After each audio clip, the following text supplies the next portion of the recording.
Alors, la gestion des ressources humaines, il y a deux mots. Il y a gestion d'une part, donc c'est gérer, un mot qui m'ennuie un peu parce que gérer, ça a une connotation comptable. Et puis ressources humaines. Et là, ressources humaines, c'est la valorisation de toutes les entreprises qui constituent l'entreprise, de la valorisation de tous les personnels, de toutes les compétences humaines. Donc c'est pour moi, gérer les ressources humaines, c'est exploiter au sens très positif toutes les ressources humaines de l'entreprise. Donc c'est vraiment faire en sorte de porter attention à chaque personne, de ce qu'il est, de la reconnaissance qu'on lui donne, de voir les capacités qu'il a et une manière d'être avec eux au niveau du dirigeant de l'entreprise. Parce que ce dirigeant, s'il considère que les personnes doivent faire comme il imagine qu'ils doivent faire, bien souvent il y a un dysfonctionnement de l'ordre donné qui n'est pas exécuté. Et comment ça se passe d'habitude? La personne ne fait pas bien les choses et la personne qui le pilote vient le voir en lui disant écoute, c'est pas comme ça qu'il faut le faire, je t'avais pourtant bien dit. Et tout ça, c'est une connotation de reproche. Moi, j'allais dire, je propose non pas gestion des ressources humaines, c'est optimisation des ressources humaines.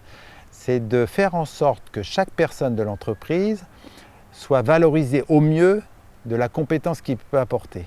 Ça s'inscrit dans une vision qui a été déterminée de l'entreprise, que le chef d'entreprise, que le dirigeant porte, qu'il partage avec ses salariés pour que chacun s'inscrive dans cette vision.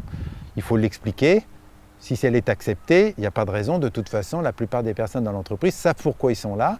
Bien sûr pour une ressource, mais aussi pour une réalisation d'eux-mêmes, puisque tout ça, pour moi, ça me semble cohérent. Et l'optimisation, c'est de se dire, plutôt que de donner un ordre à quelqu'un, c'est sur chaque initiative à prendre, d'expliquer l'enjeu, de donner le cadre, de donner la perspective de l'objectif à atteindre et de demander à la personne comment elle s'y prendrait pour l'atteindre. Si elle propose quelque chose, et elle propose toujours quelque chose, à ce moment-là, c'est elle qui l'a proposé, donc elle se l'approprie. Et donc dans ce cadre-là, elle le réalise. Et on a beaucoup plus de chances d'atteindre l'objectif, avec même un enrichissement supplémentaire, que de redonner une consigne qui n'est pas faite.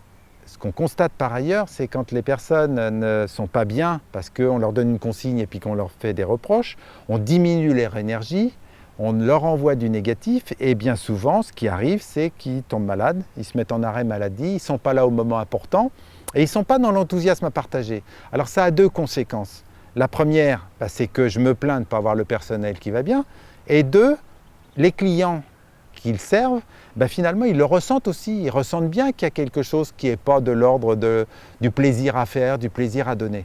Donc pour moi, dans l'optimisation des ressources humaines, c'est ce qui m'intéresse d'apporter pour celui qui est sensible à ça, c'est de lui montrer qu'en attachant de l'importance à la personne, en le valorisant, en l'aidant, en l'accompagnant, en lui donnant toutes les ressources nécessaires, finalement on le fait s'épanouir lui-même et en fait on contribue à deux enrichissements, l'enrichissement de la personne de l'entreprise et l'enrichissement du client qui a été satisfait de la manière dont la prestation a été réalisée.